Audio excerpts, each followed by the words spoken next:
teman-teman semuanya, balik lagi sama gue Jocelyn di Tutor Aja Online Course. Jadi pada video kali ini gue bakal ngebawain tentang gimana caranya kita mencari nilai X dengan aplikasi kalkulator. Jadi sebelumnya kita udah pernah upload video yang dibawain oleh Stella tentang gimana caranya mencari nilai X dengan kalkulator saintifik. Nah, tapi pasti ada teman-teman yang bingung. Mau cari nilai X dengan gampang juga nih kayak Stella, tapi kalkulator aku nggak ada fitur solve, atau mungkin kamu nggak punya scientific calculator. Nah, di video kali ini gue bakal memberikan solusi buat kalian yang kebingungan nih, gimana caranya kalian bisa nyari nilai X dengan gampang tapi nggak punya fitur solve atau nggak punya scientific calculator. Jadi solusi yang gue berikan saat ini adalah dengan menggunakan aplikasi kalkulator. Nah, jadi buat kalian yang nggak punya fitur solve di kalkulatornya atau kalian nggak punya scientific calculator, kalian tuh bisa download aplikasi kalkulator ini. Yang pertama itu ada kalkulator bisnis, itu buat Android user. Logonya tuh kayak gini, ini sudah tersedia di Google Play Store. Nah, yang selanjutnya itu kalau buat Apple user ada yang namanya NCalcFX. Ini tuh juga udah ada di App Store. Logonya itu seperti ini. Nah, kedua aplikasi ini bentuknya tuh udah benar-benar menyerupai scientific calculator dan dia udah ada fitur solve-nya. Jadi buat kalian yang mungkin nggak punya fitur solve atau nggak punya scientific calculator, bisa langsung aja nih download kedua aplikasi ini. Oke, selanjutnya gue bakal kasih lihat kalian gimana tampilan dari aplikasi kalkulator ini. Jadi yang pertama itu ada Calc Business yang buat Android user, dan yang kedua itu ada NCalcFX yang buat Apple user. Nah, kalau kalian perhatiin, ini tuh udah persis banget sama scientific calculator asli. Dan kalau kalian perhatiin juga, baik untuk Calc Business maupun yang NCalcFX, ini tuh mereka punya tampilan yang benar-benar sama persis. Dari shift alpha, kanan kiri, mode second. Kalau kalian perhatiin, benar-benar tombolnya tuh penempatannya tuh persis banget. Nah, jadi pada hari ini gue bakal ngejelasin pakai NCalcFX. Jadi buat teman-teman yang nanti pakai Calc Business pun juga bisa mengaplikasikannya di aplikasi kalian. Oke, selanjutnya gue bakal ngejelasin tentang fitur-fitur yang ada di aplikasi kalkulator ini. Nah, kalau kalian perhatiin baik-baik, di atas tombol yang hitam-hitam ini, itu ada tulisan-tulisan yang warnanya hijau dan biru. Nah, gue nyebut ini sebagai fungsi turunan atau anak-anak dari fungsi utama. Fungsi utamanya itu yang ada di tombol hitam. Nah, lalu kalau kalian perhatiin baik-baik, ada tombol yang namanya shift dan alpha di sini, yang warnanya juga hijau dan biru. Nah, gue asumsikan aja kalau ini adalah tombol-tombol sakti yang bisa kalian gunain untuk aktifin si fungsi turunan. Oke, sekarang kita bakal langsung demonstrasiin aja gimana sih caranya aktifin si fungsi-fungsi turunan pakai tombol-tombol sakti. Nah, pertama kita mulai dari fungsi biru dulu. Oke, jadi kalau kalian mau nyalain fungsi biru, itu caranya adalah kalian tinggal klik alpha, lalu kalian klik nih fungsi yang mau kalian aktifin. Nah, contohnya sekarang gue mau aktifin X. Berarti gue klik aja alpha, lalu di sini gue klik X. Keluar deh X-nya. Coba yang lain ya, kita coba. Sekarang gue mau nyalain fungsi Y. Berarti gue tinggal klik aja alpha, lalu gue klik Y. Keluar deh Y-nya. Begitu untuk nyalain si fungsi biru. Kalau mau aktifin fungsi yang hijau, sama ya nih kayak yang biru tadi. Kalau biru kan kita kliknya alpha yang warna biru. Nah, kalau kita mau aktifin fungsi yang hijau, kita kliknya shift yang warna hijau. Jadi di sini caranya tinggal klik shift, lalu klik aja fungsi yang mau kita aktifkan. Nah, di sini contohnya gue mau aktifin fungsi abs atau absolute. Nah, berarti gue tinggal klik aja shift, lalu gue klik absolute. Atau kalau misalkan gue mau nyalain X pangkat 3, berarti gue tinggal shift aja, lalu gue klik X pangkat 3. Oke, jadi berikut ini adalah langkah-langkah menggunakan fitur solve. Jadi yang pertama kita akan masukkan angka, lalu kita klik alpha, kemudian klik calc untuk mengeluarkan simbol sama dengan. Nah, setelah itu kita masukin nih angka atau persamaan yang mau kita cari, lalu kita klik alpha, terus klik tutup kurung untuk mengeluarkan simbol X. Nah, langkah yang paling terakhir adalah kita klik shift, lalu kita klik calc untuk menggunakan fitur solve-nya. Dapat dari nilai X-nya. Gampang banget gak sih? Jadi sekarang gue bakal langsung ngebahas aja nih contoh-contoh soalnya biar lebih paham lagi gimana aplikasi si fitur solve ini kalau kita ngerjain soal. Oke, jadi yang pertama ini ada soal percobaan. Ini tuh soal basic aja buat nunjukin gimana sih cara kerja dari si fitur solve ini. Nah, di soal ini dibilang kalau 200x tambah 40x sama dengan 90. Nah, mau dicari nih x-nya berapa? Berarti kita tinggal ketik aja di kalkulator kita. 200, lalu alpha tutup kurung untuk ngeluarin x-nya, lalu tambah 40 alpha lagi terus tutup kurung untuk ngeluarin x ya. Lalu untuk sama dengannya jangan sampai salah nih. Sama dengannya itu klik alpha sama dengan, bukan sama dengan yang di kanan bawah. Lalu klik deh 960.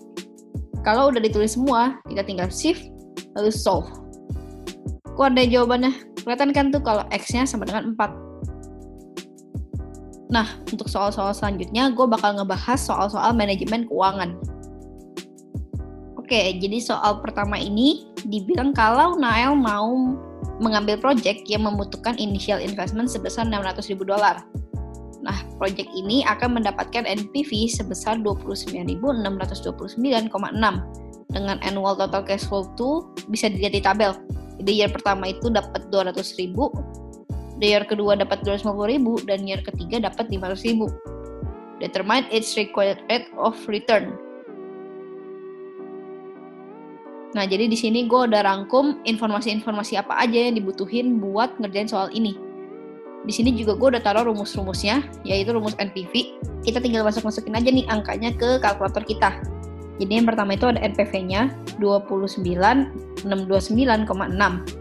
sama dengannya itu pakai alpha calc untuk keluarin sama dengannya.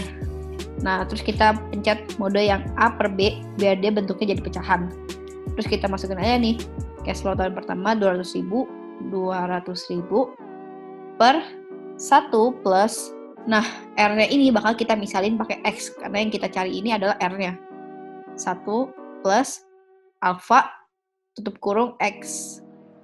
Nah, lalu kita klik kanan plus kita A per B lagi, lalu kita masukin lagi yang sama 250.000 per buka kurung 1 plus alpha tutup kurung untuk keluarin X, lalu tutup kurung, lalu pencet yang X kuadrat, terus klik kanan plus, terus A per B lagi, kita masukin yang ketiga yaitu 500.000, terus turun, buka kurung 1 plus alpha tutup kurung untuk keluarin X, tutup kurung, lalu kita shift pencet X kuadrat untuk keluarin pangkat 3. Nah, di akhir tinggal kita kurangin sama initial investment-nya 600.000. Terus tinggal shift solve. Nah, sekarang udah ketemu di jawabannya. Ada 3 jawaban. Yang pertama bentuknya langsung angka, dan yang kedua ketiga itu bentuknya dalam formula. Kalau kalian ketemu jawaban yang bentuknya begini, langsung aja ngambil yang jawabannya langsung angka. Jadi yang X sama dengan 0,2 sekian. Nah, tapi yang harus kalian perhatiin 0,2 sekian ini adalah dalam bentuk desimal. Kalian harus kali 100 dulu untuk menjadikan dia persen. Jadi jawabannya adalah 20%. Oke, sekarang kita lanjut ke soal yang kedua. Di sini dibilang kalau Jocelyn mau beli HP baru dengan cara dia kredit ke papanya. Jadi semacam pinjam kartu kredit gitulah sama papanya. Nah, harga HP barunya ini adalah 15 juta. Lalu dia janji ke papanya kalau dia bakal bayar 500.000 per bulannya ditambah sama 6% bunga yang compounded monthly. Jadi bunga ini tuh bisa jadi bunga yang harus dibayar sama papanya ke bank. Nah, ditanya, how many payments yang harus dilakukan sama Jocelyn agar hutangnya ini lunas? Nah, di sini gue juga udah rangkum lagi informasi-informasi yang dibutuhin untuk ngerjain soal ini. Di sini juga udah dilampirkan rumus yang bakal dipakai, yaitu ada rumus future value. Nah, kalau kalian lihat dari rumusnya, jadi yang ditanya di sini adalah T-nya. Jadi nanti yang bakal kita misalkan jadi X adalah T-nya. Oke, sekarang kita tinggal pindahin aja nih angkanya ke kalkulator kita. Jadi tadi ada future value sebesar 15 juta.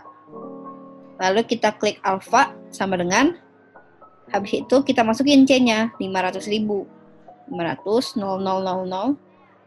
Lalu kita buka kurung. Habis itu kita klik A per B biar dia jadi pecahan. Lalu kita klik buka kurung. 1 plus R-nya berapa? 0,0005. Lalu kita tutup kurung. Nah, habis itu kita klik yang X pangkat Y. Lalu kita klik alpha tutup kurung untuk mengeluarkan X. Nah, habis itu kita tinggal klik yang tombol kanan. Habis itu kita minus 1. Nah, sesudah yang atas selesai, kita klik turun ke bawah. Masukin R-nya 0,0005. Setelah udah selesai, kita klik kanan. Lalu kita tutup kurung. Terus tinggal shift, solve. Selesai deh. Nah, di sini udah kelihatan kalau hasil X-nya adalah 29,7 sekian. Nah, berarti si Jocelyn ini harus melakukan payment sebanyak kurang lebih 29-30 kali untuk melunasi semua hutang-hutangnya ke papanya. Oke, sekarang kita masuk ke soal ketiga. Jadi dibilang kalau kamu ingin menabung untuk membeli Ferrari yang harganya $230.000. Nah, di sini dibilang juga kalau saat ini kamu tuh udah punya 37.000 yang bisa diinvestasikan ke bank. Dan bank ini akan menawarkan annual interest sebesar 3,5%. Nah, pertanyaannya adalah berapa lama waktu yang dibutuhkan sampai tabungan kita ini cukup untuk membeli si Ferrari-nya? Oke, jadi seperti biasanya, di sini udah gue rangkumin informasi-informasi yang dibutuhin untuk ngerjain soal ini beserta rumusnya. Jadi sekarang kita tinggal masukin aja ke kalkulator. Kita langsung pindahin aja sesuai rumusnya dulu. Jadi kita masukin dulu nih dari future value-nya. Future value-nya ada 230.000. Lalu kita klik alpha calc untuk mengeluarkan sama dengan. Habis itu kita masukin present value-nya 37.000. Terus kita buka kurung. Kita klik 1 plus, masukin R-nya 0,035. Lalu kita tutup kurung. Habis itu kita klik yang X pangkat Y. Nah, terus kita tinggal alpha tutup kurung untuk mengeluarkan X. Habis itu tinggal di shift solve. Jadi bisa dilihat di kalkulator kalau jawabannya adalah no solution. Jadi kalau kalian ketemu kondisi seperti ini yang no solution jawabannya, kalian jangan takut, kalian main dulu aja rumus dasarnya. Kayak sekarang gue bakal mindahin si rumus present value-nya. Gue pindahin ke ruasnya future value. Jadi rumusnya menjadi future value per present value sama dengan 1 plus R pangkat T. Nah, langsung kita masukin aja ke kalkulator. Jadi gue klik dulu A per B. Lalu di bagian atas gue masukin future value-nya 230.000. Terus gue klik turun ke bawah, gue masukin present value-nya 37.000. Lalu gue klik kanan, habis itu gue klik alpha calc untuk mengeluarkan sama dengan. Lalu klik buka kurung, masukin 1 plus R-nya 0,035. Lalu tutup kurung, habis itu gue klik X pangkat Y. Terus gue klik alpha, tutup kurung untuk mengeluarkan X. Nah, baru deh di akhir gue shift solve. Ketemu deh jawabannya. Oke, bisa dilihat di sini kalau jawabannya adalah X sama dengan 53,1 sekian. Berarti dibutuhkan waktu sebanyak kurang lebih ya 53 tahun sampai tabungan kita tuh cukup untuk beli Ferrari-nya. Hai guys, gue Jocelyn. Jadi gue salah satu tutor di Tutor Aja dan gue juga jadi voice over di video kali ini. If you find this video useful, please give us subscribe by clicking the button below. Karena kita bakal upload lebih banyak lagi video-video yang bakal lebih bermanfaat dan juga relate semua pelajaran kalian di kuliah. Last but not least, see you on our next video. Bye!